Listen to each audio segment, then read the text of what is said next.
Today we reflect on the readings for the 22nd Sunday in Ordinary Time.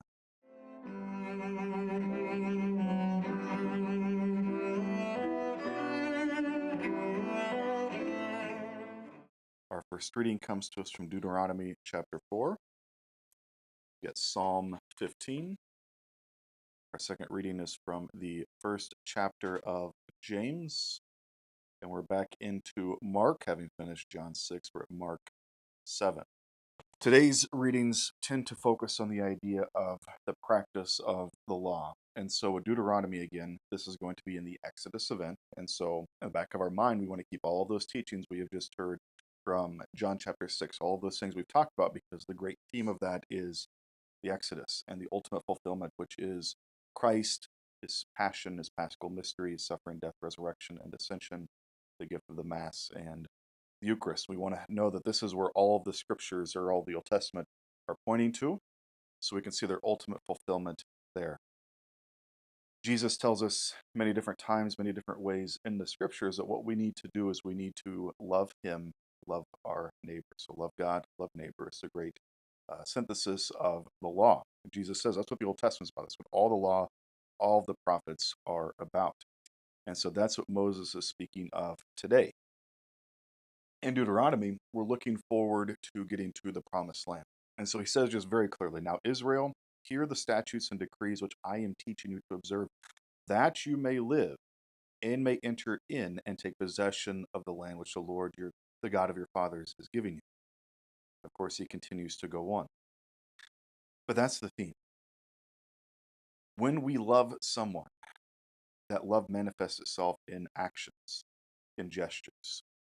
Any one of you that's in a relationship of any sort, friend, even coworker, significant other, boyfriend, girlfriend, fiance, whatever the case may be, or even spouse. Obviously, we'd respond differently in each one of these. But if that person says, "I love you," and that might be, the type of love that leads to spousal love, or it might be the kind of love that we would have for a coworker, willing their good, as other wanting the right relationship. But if we say, "I love you" in whatever way is appropriate for that relationship, but every one of my actions and gestures is mean, is hostile, is undercutting, is gossiping, is backstabbing, or just flat out ignoring you, we're going to say that there's something wrong there, that something doesn't align. As I was reading our readings here just a few minutes ago, my mind went to actually one of my fellow seminarians, a priest now for another diocese, which we'll come to in a minute. But as I'm talking, he also popped up. He was a good friend. I've run into him a couple times post ordination. I still consider him a good friend, even though we don't chat very often. Very, very good guy. I'm sure his parishioners are very blessed to have him. So I want to make sure I give that caveat. He's not a jerk. Anybody who knows me well, I have a sarcastic sense of humor.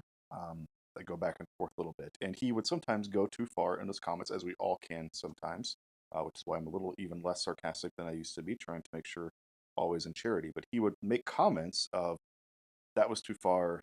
It didn't represent it. Even though we had a good relationship, had good framework around it, we lived on the same hallway, we did things together regularly, we prayed together regularly, we served people together regularly. He noticed that his line or his words and gestures did not always line up with that interior disposition. And that's what Moses is speaking of today. That's what he's telling the people. That's what James is going to be pointing to. That's what Jesus is going to be pointing to. There's an attitude out there among some Catholics and then a lot of non Catholic Christians that all we have to do is love God. I remember one time I gave a homily, and it was back when the Chiefs was starting to get good. We can take that for granted right now. But this is 4 or 5 years ago. We were doing well one season, and I remember one of my homilies was I said, if people know that you are a Chiefs fan before you are a Christian, you're doing it wrong. And somebody copied that and put it up on Facebook. And there were a couple of comments from other people that said, no, your faith life is private. They don't need to know that you're a Christian. Where Jesus says explicitly, if you deny me before others, I deny you before my Father. You have to go out and you have to talk about it. Now, the nuances of that and the way we do it goes elsewhere, but we have to live out our faith publicly. It is not something that belongs in the corner. It is not something that belongs off to the side. And so Moses is saying, if you want to make it to the land that God has promised, and the ultimate fulfillment is heaven, We have to live our life in accordance with that. And so I think the examination that comes with this, the prayer is, how am I living my life? Am I looking for opportunities to serve my brothers and sisters, to love my neighbor? Am I fulfilling the law of making sure we're coming to Mass every week, holy days of obligation, spending other time in prayer? Am I doing everything that the church tells me that I need to do?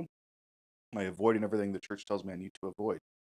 And am I also doing the things the church encourages or discourages, even if they're not necessarily a you have to do this? Like, it is good to go to adoration. Am I trying to go to adoration as I'm able to on a regular basis? And so we want to look at it. How is my life pointing to or away from God? And the example that I use often, and I know that you've heard it in homilies before, but if somebody were to follow you around, didn't know who you were, would they know that you have given your life to Christ based off of how you act and how you interact, or not? If not, you got to fix something. And in doing that, he goes on to say, that's how the nations will know that you are wise, that you're intelligent. When we live our life this way, people notice, for, for good or for ill. Sometimes that's going to lead them to being angry, to wanting to be hostile, or wanting to kill us. Sometimes it's an inspiration to them. But again, for many of us who would have witnessed it, St. Teresa of Calcutta, a beautiful example of that. Sweet little nun that took care of the poorest of the poor, that was living out her faith, and she captivated the world. Now, you might point to John Paul II as well, but he's the Pope. People are naturally know him. How many little sisters taking care of the poor on the other side of the world do you know right now? How many other missionaries of charity do you know right now? Probably very, very few, if any. Teresa captivated the world because of how dramatically she lived it out. The world saw the intelligence in her, even if they didn't care for it. They saw something within her. And that's what the power of the gospel is, and the Spirit working within us. And then our psalm being the prayerful response, just praise in that same vein. So maybe spend some time sitting with that and allowing that to maybe be a couple of specific examples for us to pray with, to be challenged by. And then our response for the psalm is, the one who does justice will live in the presence of the Lord. Again, the fulfillment of what Moses is saying today. James, and we don't hear from James very often, but James is somebody that I pray with regularly, because in the rite for the anointing of the sick, when I'm visiting people, and there are a lot of different options of how you do it, and you take into account the pastoral circumstance of each one of those people. But in some of those circumstances, when the person is doing fairly well and I'm visiting them outside of the parish and it's not in the context of right after a mass, I read from James, where James says, if they're sick among you, send for the priest. So the priest pray over them. The priest will anoint them with oil, and their sins will be forgiven them. Reminding us again, where we get the sacraments, anoint the sick. James has in it several different places, again, this very specific call to live out our faith.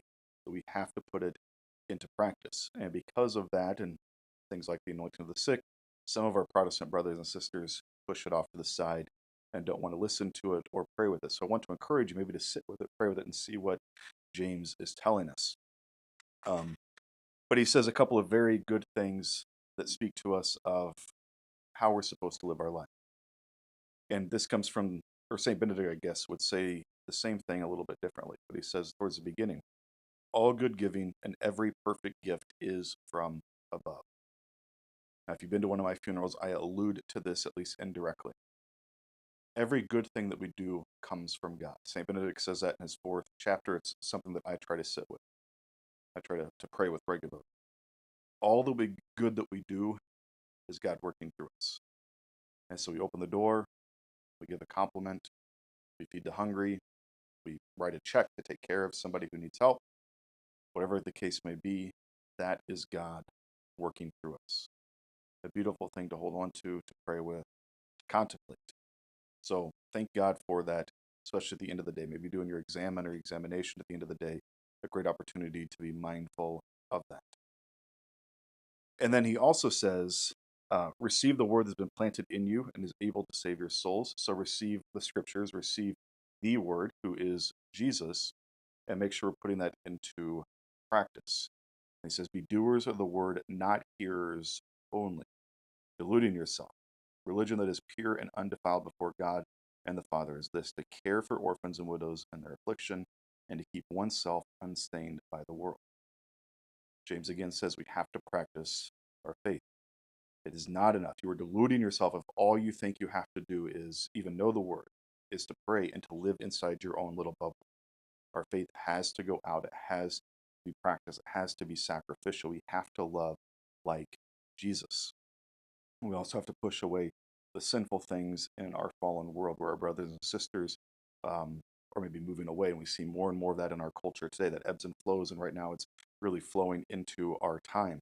And so we have to be mindful of keeping the bad away, embracing the good, and serving our brothers and sisters. And it's a beautiful thing to keep in mind as we continue to hear these words. We'll move into the gospel in just a moment. That as we went through this time of hearing John chapter 6, we had the Eucharistic teaching. We had last week the call to make a decision to accept or to reject, to live in it or to try to move on from it. And in our Eucharistic revival in our country, we've had 2 years of preparation, but now we're in the year of mission. And so I think it's beautiful to keep this in mind, of that trajectory. We receive so that we can give. I know that I say that, I reference that fairly often. We receive these things from God so that we can give them to other people to let God work through us. I think that's what James is talking. Mark. So this is going to pick up pretty much where John chapter 6 left off. And so again, in Mark 6, we have the multiplication. John gives us that beautiful teaching because he has a more developed theology, writing several decades later and understanding more beautifully what Jesus would have said. It's not like John is making this stuff up, but with a greater insight into what Jesus was saying, he's able to give us that beautiful masterpiece of John chapter 6. And so it fits into where we are in the story. And so this picks up after that teaching. And we want to keep that all in our mind while we pay attention to what Mark is saying in his own narrative. We also want to look at what we're given in the other gospels as well. And so there's tension. A lot of Jesus's disciples have just left him. The crowds have left him. He's down to a smaller group of people who are with him. And so the scribes, the Pharisees, are starting to be angry. And so now they're starting to attack our Lord. And that's what we start to see today. And so they're mad at how Jesus and his followers eat their meal. Or said, they eat it with unclean, that is, unwashed hands. Because the Pharisees, in fact, all Jews, do not eat without carefully washing their hands and keeping the tradition of the elders. That's the important thing, the tradition of the elders. God gave us the Ten Commandments. The Jews, though, went from the Ten Commandments and some of the things that God had given them in the Old Testament, and they had expanded it to, I think it was 600 and some different laws by the time of Christ. So we have to differentiate, and we see this several times in the gospel, between what God has told us and what man has told us. What God has told us, we have to follow. What man has told us might not be a bad thing, but does not have the same authority.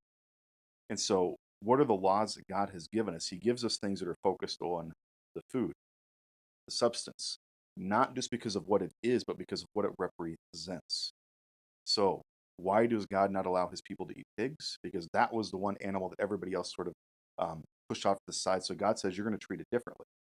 Nobody worshiped the pigs, but they worshiped cattle. They worshiped the other animals. That's why we had that golden calf. That's why God said you can eat these things, because they are not gods. It's a way of sort of getting at that strike at what they thought was divine around them. And so those laws we can just look at as you eat this, you don't eat that. They're not just dietary, but they're supposed to speak to an interior spiritual reality. When they take their focus off of that reality and they focus just on washing their hands, which of course is not a bad thing. We have ritual washings even at Mass. I ritually wash my hands. Baptism is a ritual washing that is a sacrament that has a change on our soul. So it's not that these things are bad. It's just they've taken the focus off of what God wanted us to focus on and taken it to something that they want to focus on, which distorts everything. And then Jesus goes on to say, he says, you disregard God's commandments, but you cling to human tradition. You're focusing on what people have given and not what God has given. That's why we have to understand there's a difference between what the church has definitively taught, what the church has definitively said is out of bounds, because sometimes we don't have a definitive teaching, but we're just told certain things are out of bounds, such as the teaching on the Assumption of Mary. We're told that Mary is assumed body and soul. So if you believe anything contrary to that, That's bad. But did Mary die or not? The church hasn't definitively taught. So you can have an opinion that she did die or she didn't die and still be in good standing with the church. And so sometimes she just puts boundaries about it and say everything in the middle is okay. Or sometimes you go out here, it's bad. Or sometimes this is exactly what you have to believe. The Eucharist is the body, blood, soul, and divinity of Jesus. You believe anything contrary to that, you're wrong. So what is the church definitively taught? What has Jesus himself said through his mouth in the scriptures? Versus what has the church given us latitude to hold? Versus what do individuals say? Even including clergy. So one of my hopes, one of my goals as a priest is that I never say anything original. Because if I do, it's probably going to be heretical. 99.999% chance it will be a bad teaching. Again, going back to that seminarian, now priest, he gave me a beautiful practice. One that I lean in on a lot is, where does the church say that? So, for instance, this came up in a class where we were talking about what fulfills the Sunday Mass obligation. According to the law, any Mass on Saturday evening after the time dictated by the bishop, so in our country, 4 o'clock, by Archbishop Naumann, 4 o'clock, anything after that fulfills the obligation. Now, in our diocese, and a law that I appreciate, we are not able to have a wedding Mass after that, but in some dioceses, you are. So if you go to a wedding Mass after 8 o'clock p.m. on a Saturday evening, that fulfills your Sunday obligation, or a funeral Mass or something along those lines. One of my classmates, after our professor just said, this is exactly what the law said, professors, or the students said, but I heard that this is what was said, and it was something wrong. Professor beautifully, with a little smile on his face, went back and said, well, I have heard, and then he read the law. Said, this is what the church has definitively taught. What you have heard may not be a bad practice, but it's not the law. And so we want to be careful of that, especially in our time, because it falls on both sides. I hate the language, but I don't know if there's better language for us just to regularly understand, but you can see it with the liberal mindset or the conservative mindset. The truth is usually in the middle. You can go too far either way. And so a good practice is, what does the church say? What does the church intend? What is the church's purpose for this?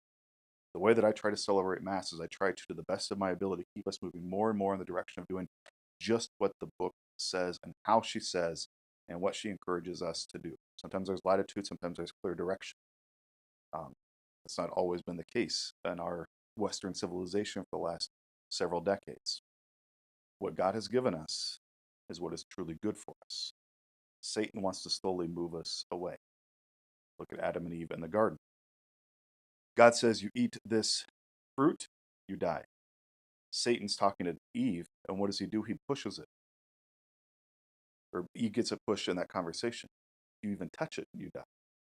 God never said that. That wasn't the law. She said it, and it came up in their conversation, however that would have manifested itself in reality. But the law got pushed, which led towards sin. Open the door for giving in. And so it's important for us to know what God has said and the best of our ability to understand why God has said it, which is why I encourage intellectual formation on a regular basis, why I try to do things like this, so we can continue to go deeper into these mysteries on a regular basis, trying to better understand what God has said and why God has said.